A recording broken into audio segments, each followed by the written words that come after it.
ഇനി grand master വന്നാൽ പോലും ഈ ഒരു ഓപ്പണിംഗിൽ നിങ്ങൾ തോൽപ്പിക്കാൻ ഭയങ്കര പാടാണ്. ഗ്രാൻഡ് മാസ്റ്റർ E4 കളിക്കുന്നു, എന്നിട്ട് സെൻട്രൽ സ്കോർ പിടിക്കുന്നു.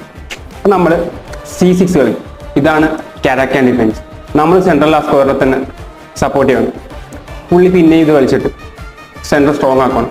അപ്പം നമ്മുടെ ലക്ഷ്യം ഈ പോൺ കളിച്ച് വെച്ചാൽ ഇത് പുഷ് ചെയ്യാൻ വേണ്ടിയാണ്, സെൻട്രൽ ബ്രേക്ക് ചെയ്യാൻ വേണ്ടി. അപ്പോൾ നമ്മളത് പുഷ് ചെയ്യുന്നു, ഇതിനെ അറ്റാക്ക് ചെയ്യുന്നു. മെയിൻ ലൈൻ ഞാൻ കാണിച്ചിട്ടാ, മെയിൻ ലൈൻ ഈ നൈറ്റ് കളിക്കലാണ്. അപ്പം നമ്മൾ സെൻറ്റർ വെട്ടുന്നു, ഇവിടെ തിരിച്ച് വെട്ടുന്നു. ഇവിടെ നമുക്കൊരു ഓപ്ഷൻ ഉണ്ട്. ക്ലാസിക് മെയിൻ ലൈൻ എന്ന് വെച്ചാൽ ബിഷപ്പ് ഇവിടെ കളിക്കും, നൈറ്റിനൂടെ കളിക്കും. അറ്റാക്ക് ആണല്ലോ, തിരിച്ചിടും. H4 കളിക്കും. കാരണം എന്താ വെച്ചാൽ അടുത്ത മൂവിൽ ബിഷപ്പ് ട്രാപ്പാണ്, മനസ്സിലായി? എങ്ങോട്ടും പോകാൻ പറ്റില്ല. ഇവിടെ വെച്ചാൽ അതുകൊണ്ട് തന്നെ H4 കളിക്കുമ്പോഴത്തേക്കും നമ്മൾ H6 കളിച്ചിട്ട് സ്ക്വയർ ഉണ്ടാക്കി കൊടുക്കും. അപ്പോൾ അവർ ഇത് കളിക്കും, ബിഷപ്പിനെ എക്സ്ചേഞ്ച് ചെയ്യും. ഇതാണ് കാരാക്കാൻ മെയിൻ ലൈൻ. ഇതിൽ ഒരുപാട് വേരിയേഷൻ ഉണ്ട്, നമുക്ക് അടുത്ത വീഡിയോ